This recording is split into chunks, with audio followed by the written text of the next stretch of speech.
তো বন্ধুরা, আজকে আমি রান্না করছি নবরত্ন কোরমা। তো চলো তোমাদের সঙ্গে একটুখানি শেয়ার করি কিভাবে রান্না করছি। তো দেখো, পনিরগুলো সুন্দর করে ছেলে কেটে দিয়েছে, আর এখানে সমস্ত রকম সবজি আমি কেটে নিয়েছি।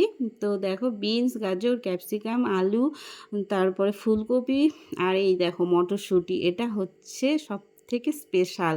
তো তোমরা তো জানোই আমি স্টোর করে রেখেছি, তো স্টোর করে রেখেছি দেখে এখন খেতে পাচ্ছি, আর দারুণ লাগছে খেতে এখন। তো যাই হোক, পনিরগুলোকে আমি হালকা ফ্রাই করে নেব, আর ফুলকপিটা ভাপ দিয়েও ফ্রাই করে নেব।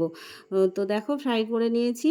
এবার ফোড়নে দিয়ে দেব জিরে, গোটা জিরে, গরম মশলা, গোটা গরম মশলা আর শুকনো লঙ্কা। এবার দিয়ে দিলাম সবজিগুলো দিয়ে নাড়িয়ে চাড়িয়ে এর মধ্যে লবণ দেব, দিয়ে ঢাকা দিয়ে দিয়ে সেদ্ধ করে নেব। সেদ্ধ করে তারপরে সবজিগুলো হালকা ফ্রাই করে নেব। তারপরে দিয়ে দিলাম এখানে কাজু, মগজ, আর তোমার টক দই আর পোস্ত পেস্ট করে রেখেছি, সেটাই দিলাম। সেটা দিয়ে হালকা কষিয়ে নেব। তারপরে দেখো, মটরশুঁটিগুলোও দিয়ে দিলাম, ফুলকপিগুলোও দিয়ে দিলাম। দিয়ে এগুলোকে আবার নাড়িয়ে চাড়িয়ে হালকা কষিয়ে নেব। কষিয়ে নিয়ে এবার জল দিয়ে দেব।